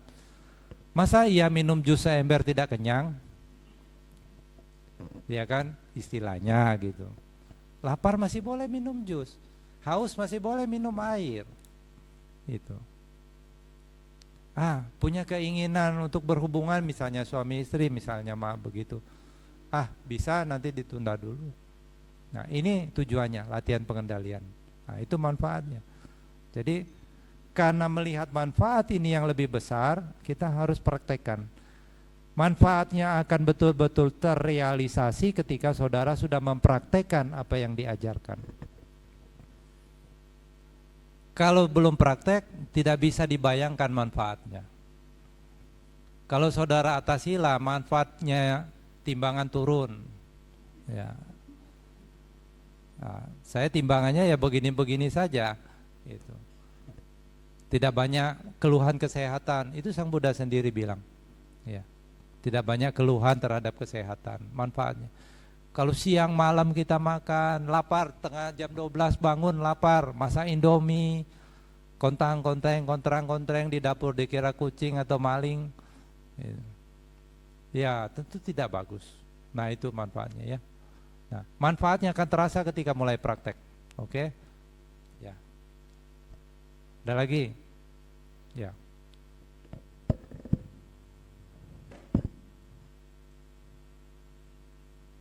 Namo Buddhaya Bante. Saya mau tanya tentang masih dalam kategori empat jenis makanan dan minuman dalam Uposatha Sila. Di sini kan tertulis yang kedua yama kalika, jus buah-buahan, air tebu, jus akar terata yang yang sudah disaring. Saya pernah baca katanya jus buah-buahan ini harus disaring 7 kali ya, benar nggak Bante? Terus yang kedua, bagaimana dengan makanan daging gitu? Kan kalau biasanya orang Bangka atau orang Tionghoa ya atau tradisi Mahayana itu kan katanya Choji Sipeng tuh nggak boleh makan daging. Nah ini kan tadi tidak dijelaskan sama Bante. Sebenarnya wajib nggak pas Jep Cap Go itu yang nggak boleh makan daging itu? Terima kasih Bante. Ya, terima kasih pertanyaannya. Mengenai jus buah-buahan, apakah harus disaring 7 kali? Itu saya sendiri tidak pernah dengar, ini baru pertama kali. Yang saya sering dengar kalau kejilat anjing tuh dicuci tanah 7 kali itu saya sering dengar. Jadi apakah harus disaring 7 kali? Tidak. Ya, saring saja sesuai ya 1 kali saringan. Wah, saringannya tidak ada. Misalnya terpaksa lapar sekali, ya tinggal pilihan lah. Kalau sudah tidak tahan, ya dengan penuh kesadaran mengatasi penderitaan. Ya, kalau minum air pun juga tidak bisa menghilangkan rasa lapar, ya minum saja jus. Itu. Nah itu mengenai jus. Jadi tidak perlu disaring 7 kali. Chojit sip ya. Chojit sip itu apa? Harus tidak boleh makan daging. Ini tradisi. Di negara-negara Buddhis seperti Sri Lanka sekalipun, ada satu tradisi bagi umat awam itu kalau memberi makanan yang bernyawa, ikan, apalagi daging itu kayaknya sebagai umat Buddha kurang pantas gitu. Jadi kalau saya di Sri Lanka, apalagi di daerah yang terpencil, di desa, dapat ikan teri sedikit aja senangnya minta ampun. Karena jarang dapat makanan yang begitu. Mengenai daging, apakah seorang biku boleh makan daging? Ya. Biku boleh makan daging selama dia tidak melihat binatang itu dipotong. Tidak mendengar atau mencurigai binatang itu dipotong untuknya. Mendengar itu contoh misalnya umat awam undang, Bante ini khusus saya potong ikan ini untuk Bante loh. Gitu. Atau ayam ini saya potong untuk Bante. Ini ciapo Bante harus makan. Biku tidak boleh makan. Kalau kuahnya masih boleh, kalau dagingnya tidak boleh. Atau melihat atau mencurigai. Biasanya saya main ke rumah dia ini ada ayam berkeliaran. Ini sekali ini saya datang kok nggak ada ayam yang biasa saya lihat. Terus di meja makan ada ayam lagi. Pikir, wih jangan-jangan ayam yang biasa saya lihat. Kalau kita mencurigai demikian, kita tidak boleh makan. Selama kita tidak melihat, tidak mendengar, tidak mencurigai, ya makanan yang kita lihat itu hanya sebagai lauk dan itu boleh dimakan. Buddha tidak menganjurkan biku harus vegetarian atau tidak boleh makan daging, tidak, terserah. Boleh makan daging selama syarat-syarat itu dipenuhi. Tapi ada beberapa orang yang berkata demikian, Bante, kalau orang tidak makan daging, kan tidak ada binatang yang dibunuh Bante. Benar tidak? Kalau orang tidak makan daging kan tidak ada binatang yang dibunuh. Setidak-tidaknya pembunuhan menjadi sedikit. Ya betul. Secara kata-kata atau retorika ini masuk akal. Kalau orang tidak makan daging, semua orang tidak makan daging, jadi tidak ada binatang yang dibunuh. Tetapi secara realita ini tidak mungkin terjadi. Tidak mungkin terjadi. Sama seperti retorika begini. Semua laki-laki kan bisa jadi biku. Bisa tidak? Ini semua laki-laki jadi biku. Bisa. Bisa enggak kata-kata itu jadi kenyataan, realita? Tidak bisa.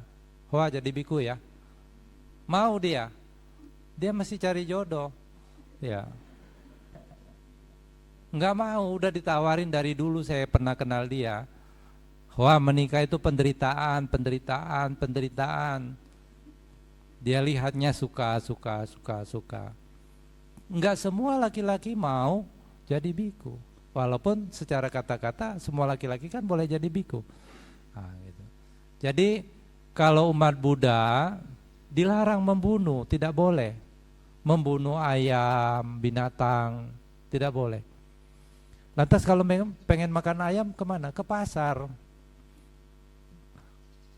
Terus Kalau beli ayam di supermarket yang sudah diproses atau apa, kita tidak terlibat dalam pembunuhan. Seseorang terlibat dalam pembunuhan atau dikatakan membunuh kalau dia memenuhi 5 syarat. Kalau 5 syarat ini terpenuhi seluruhnya, maka dia dikatakan membunuh. Apa? Ada tahu itu makhluk hidup. Syarat pertama, dia sadar itu makhluk hidup. Yang kedua, muncul niat untuk mengakhiri kehidupan makhluk hidup itu atau membunuh. Karena sudah muncul niat, dia melakukan usaha. Misalnya mencari tali, ya kan? Ya. Tali yang sudah dia peroleh atau pisau yang sudah dia pegang, kemudian dia gorok ke leher ayamnya. Sebagai akibat ayamnya mati. Kalau dia gorok terus ayamnya terbang, lari, ya, cuman kulitnya aja lecet, dia tidak membunuh. Begitu. Nah, 5 syarat ini. Jadi umat Buddha boleh kalau mau makan daging, tidak boleh pesan. Pergi ke supermarket, lihat ayamnya, ada ayam. Ya mau masak, masak saja. Itu bukan membunuh. Itu bangkai ayam yang saudara beli itu bangkai ayam. Ya, bangkai kan? Bangkai. Terus kalau mau makan ikan boleh. Tapi jangan, itu Pak, yang besar Pak. Tuh. Itu Pak. Cedok misalnya, pergi ke restoran seafood yang masih hidup-hidup. Itu tuh yang besar. Itu tidak boleh umat Buddha. Kalau sampai itu dilakukan, kenapa tidak boleh? Tahu tidak alasannya? Kenapa tidak boleh membunuh, mencuri, asusila? Karena di dunia ini ada hukum sebab dan akibat. Orang yang suka berbuat kejam, menyiksa, membunuh, Sang Buddha melihat sebagai akibat dia bisa lahir sakit-sakitan, pendek umur, cacat. Ini akibat dari perbuatan kejam, menyiksa, membunuh. Jadi ada orang lahir sakit-sakitan, dari lahir saja jantungnya sudah bolong misalnya. Bahkan cacat. Baru lahir 3 hari mati, 1 hari lahir mati, kan ada yang begitu. Pendek umur. Itu sebabnya karena perbuatan-perbuatan menyiksa, menyakiti, membunuh. Ya. Kita semua pengen gak begitu? Tentu kita tidak pengen. Kalau kita tidak pengen begitu, jangan bikin sebab. Kalau kita tidak bikin sebab, maka tidak ada akibat. Nah ini, ya. Jadi itu tujuannya, ya. Jadi umat Buddha boleh kalau mau makan daging selama tidak membunuh.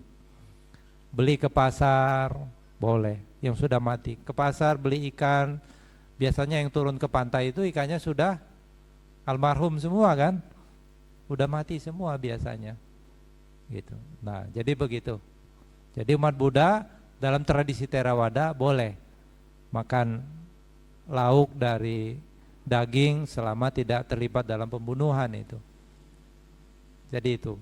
Tapi kalau dalam tradisi Mahayana ya atau tradisi yang lain, para biku tidak makan daging-dagingan. Boleh tidak? Boleh saja. Bagus tidak? Bagus.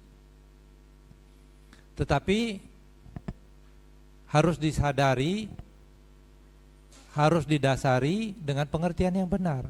Jangan berpikir karena tidak makan daging, hanya makan sayur-sayuran, ciacai, batinnya lebih bersih. Lebih mudah mencapai kesucian, tidak ada hubungannya. Batin makan sayur-sayuran terus lebih bersih itu tidak ada hubungannya. Kenapa? Karena Sang Buddha melihat yang mengotori batin itu bukan makanan. Yang mengotori batin adalah pikiran. Pikiran yang didasari kebencian, keserakahan, kebodohan, itu yang membuat batin menjadi kotor. Bukan makanan. Oh ini jangan makan rendang, nanti lecek batinnya. Ya. Bukan, ya, jadi begitu. Oke, terima kasih.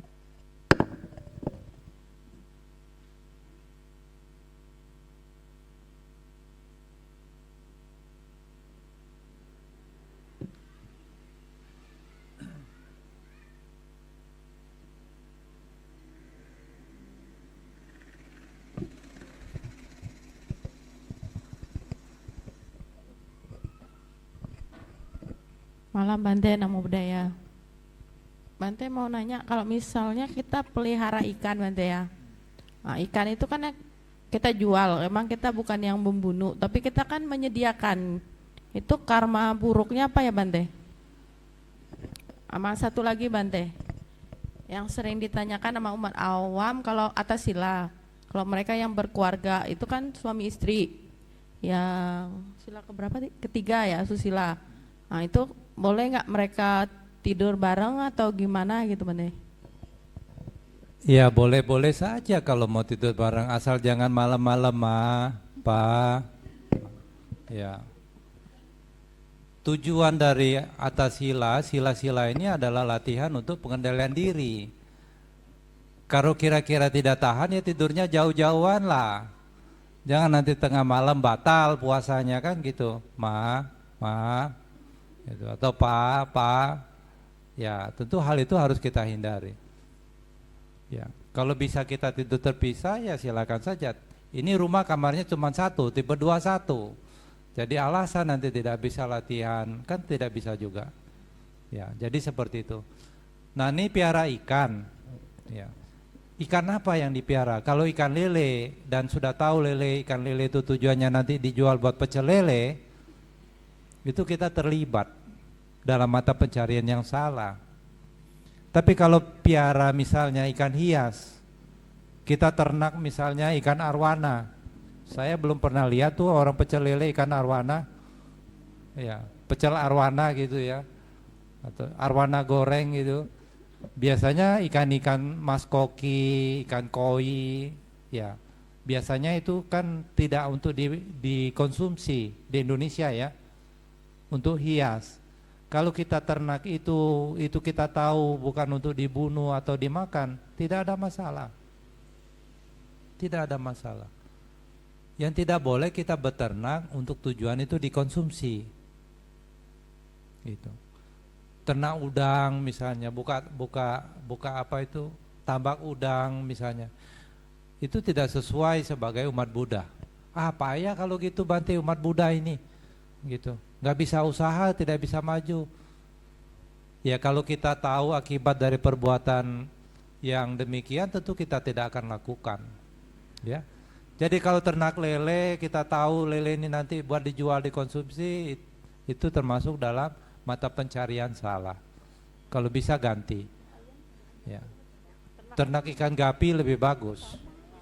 Ya, ikan gapi kan nggak digoreng, kecil-kecil. Ikan merak masa ada yang goreng ikan merak? Itu. Nah, kalau ikan hias boleh. Karena tidak untuk dijual, untuk dibunuh. Begitu, ya. Bante, kalau kita function kayak kemarin kita function ikan hias ya, kan banyak yang protes katanya kan ikan hias itu kan jarang lah disembeli gitu kan. Kalau misal ikan kayak gurami atau apa di pasar kan sering. Katanya kurang cocok ya Bante kalau ikan hias kita function. Iya, perbuatan. Nah ini sebagai umat Buddha ya. Ini kontroversi. Ada beberapa orang tidak setuju function. Function burung misalnya nanti ditangkap lagi jadi bisnis. Ya, function ikan lele buang di sungai, di ujung sana orang sudah mancing. Ya, kalau di Jakarta atau di Tangerang kadang-kadang kita suka function, di ujung sana orang sudah mancing berbaris. Gitu. Terus bagaimana itu Bante? Akhirnya kita nggak berbuat apa-apa. Jadi function ikan hias bagaimana itu jarang dibunuh. Iya, masa iya orang mau goreng ikan merak begitu kan memang itu ikan hias. Itu juga ada nilai kebajikan. Dengan pikiran baik kita melepas supaya makhluk ini bebas dari penderitaan. Jangan function juga karena capek saya ngurus, saya lepas lah aja lah. Kasih Bante yang ngurus misalnya. Nah, itu juga tidak ini ya. Bante saya mau function ayam misalnya. Bantenya suka ayam, function ayam. Ya, mending kalau dia kasih pelet ayamnya. Gitu. Ya, tentu niatnya bukan supaya ngerepotin orang lain atau apa, malas ngurus. Ya, tentu tidak demikian. Tetap ada nilai kebaikannya. Terus Bante kalau function ikan lele di ujung sana sudah orang mancing. Ya sudahlah itu karmanya masing-masing. Karmanya lele, salah sendiri lahir jadi lele. Ya. Tentu ya kita harus bijaksana juga, cari tempat yang aman supaya dia bisa berenang. kalau gitu saya function aja ikan lelenya di pantai gitu. Function lele di laut. Ya itu juga salah tempat. Kalau function burung ya misalnya bagus. Tentu ya jangan di tempat yang tidak tepat. Ya, function burung misalnya di tempat kita di Sakbuk misalnya di Abisamaya itu tempat yang bagus. Saya menganjurkan kalau ada umat-umat ingin function burung, misalnya Murai Batu, Cicarawo, mau di function silakan. Ya, kan bagus itu. Pagi-pagi nanti kita bisa dengar kicau burung. Jangan function burung gereja. Ya, ini mau pasang tulisan di sini gereja di seberang. Ini burung gereja banyak datang sini. Dia pikir ini gereja. Ya. Jadi function ya kalau saya pribadi setuju saja. Oke? Ya.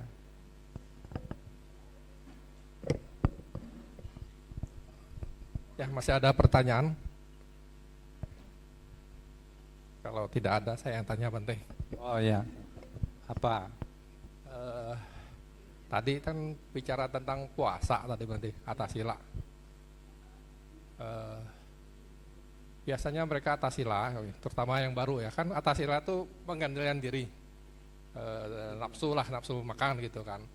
Mereka itu Atasila pagi-pagi gitu kan makan, wah banyak gitu. Karena Atasila takut lapar tadi Bante. Siangnya mulai lagi takut lapar, sorenya makannya banyak Bante. Itu gimana Bante? Itu Atasila seperti itu diibaratkan seperti menjaga sapi orang. Ya. Kita capek jaga sapi, susunya buat orang yang punya. Kita cuma jaganya aja. Jadi tujuan Atasila adalah latihan pengendalian diri. Makan sewajarnya. Makan juga harus dengan penuh kesadaran. Waduh ini enak nih. Ini. Mumpung baru ada nih makanan ini.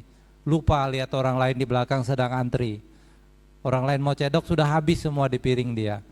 Gitu. Biasanya di kondangan-kondangan gitu saya pernah lihat. Ya. Bukan cuman taruh di piring, taruh di plastik juga. Ya tentu hal seperti itu tidak baik. Kita harus latihan dengan pengertian yang benar. Latihan Atasila ini saya lakukan sebagai praktek latihan untuk mengendalikan diri. Kalau sakit sekali tidak tahan misalnya, ya minum, makan, minum jus atau apa, boleh. Jadi latihan Atasila seperti itu tidak bagus. Tidak bagus, ya.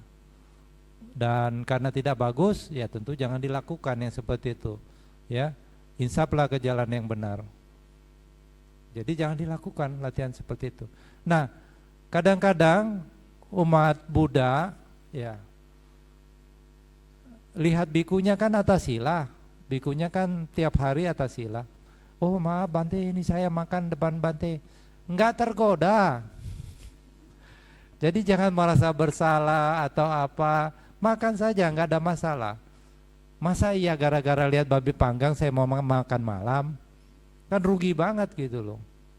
Jadi nggak apa-apa, jangan merasa bersalah kalau orang sedang Atasila, justru itu kesempatan untuk menguji. Gitu. Jangan Anda puasa, warung orang suruh tutup, itu salah. Ya, justru kalau mau puasa, setan-setan semua dikeluarin. Supaya apa? Supaya mereka menguji saudara kuat atau tidak. Itu puasa yang benar. Ya, latihan pengendalian. Ya. Jadi kalau Atasila jangan sedikit-sedikit. Oh, saya ini sedang Atasila loh, kamu jangan makan depan-depan saya. Wah, sombong amat. Ya. Jadi kalau Atasila tidak apa-apa, latihan saja Atasila. Orang mau makan depan saudara, ini kesempatan untuk latihan. Jadi begitu. Ya. Besok-besok kita adakan latihan Atasila. Bisa nginap di sini. Ya. Kalau di negara-negara Buddhis seperti di Sri Lanka, pada bulan purnama biasanya disebut sebagai poya. Masa purnama itu semua libur. Libur nasional setiap purnama di Sri Lanka. Poya Day. Mereka pagi-pagi sudah datang ke wihara ngambil tuntunan Atasila. Jadi dari pagi jam 4 itu sudah sudah nginap di wihara, kemudian minta tuntunan Natasila, berlatih meditasi, mendengarkan dhamma, baca buku dhamma, itu tradisi yang sangat bagus. Ya. Masa iya sepanjang hidup sampai tua, mau sampai mati kita selalu mengikuti keinginan? Enggak kepikir mau latihan tidak? Nah, jadi kapan-kapan kita boleh adakan latihan Natasila di tempat ini. Kalau mau di Sakbuk juga boleh di tempat saya tinggal. Nanti saya masakin makanan yang enak-enak. Ya, mau latihan para umat di sini di kota. Orang kota kan cenderung stres nih lihat wajah-wajahnya. Ya. Mau latihan menyepi, ya di tempat kita di Abisamaya sudah ada kuti-kuti bisa ditempati, ada 12 kuti. Ya. Boleh tinggal di situ. Gratis, jangan khawatir. Ya, tinggal gratis, pulang bayar. Ya, semuanya gratis. Di Sakbuk ini semuanya gratis. Kenapa? Yang menunjang adalah umat-umat yang berbakti. Makan semua gratis. Ini di Indonesia hebatnya. Kalau di negara lain seperti di Korea, kalau kita mau tinggal di satu monasteri, satu tempat, biasanya kita bayar. Dihitung makan berapa, tinggal berapa. Tapi di Indonesia semua gratis. Kenapa? Orang-orang Indonesia dermawan. Orang-orang Indonesia punya keyakinan akan kebajikan, maka kita bisa melaksanakan hal demikian. Ya, oke, terima kasih.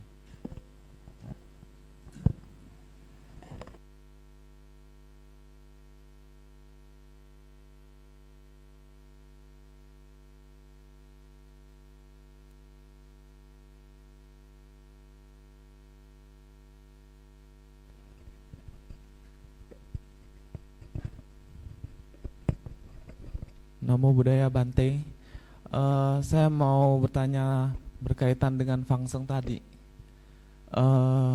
Fangsen itu kan kita melepaskan makhluk hidup agar bebas menebarkan ulas asih kita melihat makhluk itu sengsara atau menderita, kita melepaskannya ke alam bebas. Dan ada yang berkata bahwa saya pernah baca juga artikel selain itu Fangsen selain melepas makhluk hidup itu juga kita belajar untuk melepaskan ego kita. Jadi ada yang bilang Fangsen tertinggi adalah Fangsen bagaimana kita melepaskan loba, moha dan dosa dari kesombongan diri, dari nafsu duniawi juga. Jadi kita menahan diri dan mengendalikan emosi-emosi yang ada di diri kita masing-masing. Kayak gitu. Apakah itu saya pelajari di 6 bulan kemarin. Jadi berbarengan kayak gitu itu juga suatu hal yang bagus ke Bante. Terima kasih. Waduh, ini mantap sekali ini. Jadi Fangsen yang lebih tinggi adalah melepas keakuan. Kalau saudara marah, benci, kira-kira ada keakuan tidak di situ? Dia menyakitiku, dia merendahkanku, dia menghinaku, tidak menghargaiku. Pasti ada ku di situ. Kalau dia menyakitimu, dia merendahkanmu, dia tidak mendengar nasihatmu, menderita tidak saudara? Kalau mu, kunya diganti mu. Munya bahkan diganti lagi yang lebih jauh, mereka. Dia menyakiti mereka, dia menghina mereka. Saudara menderita tidak? Tidak toh. Jadi keakuan, kunya inilah menjadi sumber penderitaannya. Bisa melepas keakuan, itu satu hal yang sangat bagus. Ya. Sebab dari penderitaan adalah kemelekatan kita kepada sesuatu yang berubah. Jadi Fangsen tentang kebencian, keserakahan, kebodohan batin, ini Fangsen yang paling tinggi. Ya, paling bagus. Fangsen juga harus bijaksana. Ya. Di tempat saya tinggal di Sungai Liat, kadang-kadang waktu-waktu tertentu orang suka Fangsen. Fangsennya anak anjing. Ya. Anak anjing di Fangsen di tengah jalan di depan kita gerbang masuk. Pagi-pagi kaing. Ya. Kira-kira apa yang harus dilakukan? Mohon petunjuk. Hah? Orang function anak anjing di tengah jalan. Kalau kita tidak dengar namanya anak anjing, dia belum tahu jalan raya, belum tahu mobil, belum tahu motor. Mati di gilas motor, ditabrak mobil. Terus kalau kita tahu itu anak anjing, kira-kira apa yang harus dilakukan? Diambil? Hah? Coba. Function ulang. Ya. Anjing yang ada di tempat saya tinggal itu hasil fungsionan orang semua itu. Bukan saya yang minta itu. Itu orang function semua. Dan kalau anjingnya perempuan, saya harus steril. Steril anjing itu harganya 1 juta lebih. Terus kalau anjingnya sakit di depan saya, apa ya saya tega saya biarin? Mesti panggil dokter. Anjingnya sakit panggil dokter 150.000. Kalau saya sakit minum Panadol 20.000. Jadi function juga harus bijaksana, ya. Jadi jangan sampai kita piara anjing kemudian anjing saya sudah banyak, saudara buang di tengah jalan. Karma buruk. Ya, karma buruk. Ya. Jadi banyak bagaimana disteril. Mahal Bante biayanya 1 juta lebih. Ya risiko. Siapa suruh piara?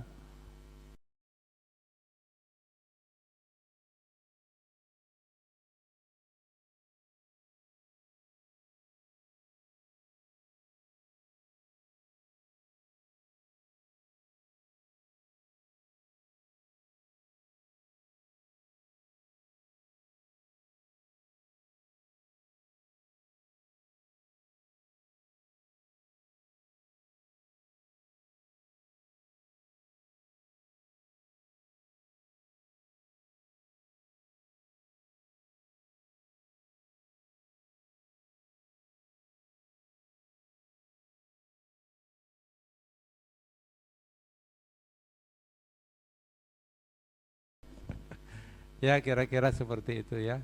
Jadi function yang paling bagus ya melepas keakuan, keserakahan, kebencian, kebodohan. Itu yang paling bagus. Tetapi untuk praktek sampai sana kita perlu bertahap. Kalau berdana saja tidak bisa, berbagi saja belum bisa, jangan harap mau melepas keakuan. Ya. Menjalankan sila saja sulit. Ya, apalagi atas sila tidak mau. Jangan harap bisa melepaskan keakuan. Semua praktek ini bertahap. Ya, kira-kira begitu. Oke. Ya, terima kasih.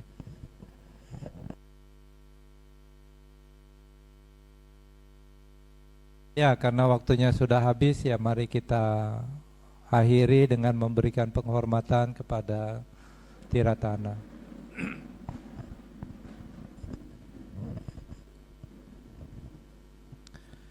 Arahang Sama Sambuddho Bhagawa.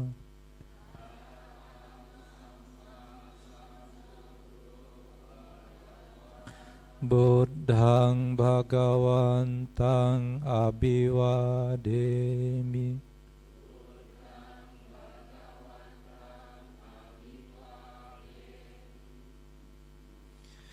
Swakato Bhagavata Dhammo.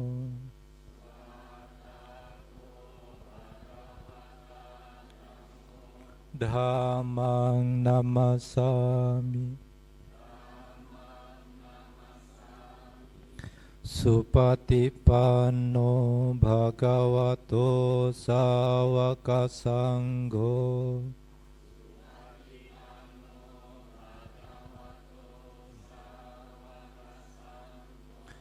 Sanghang namami.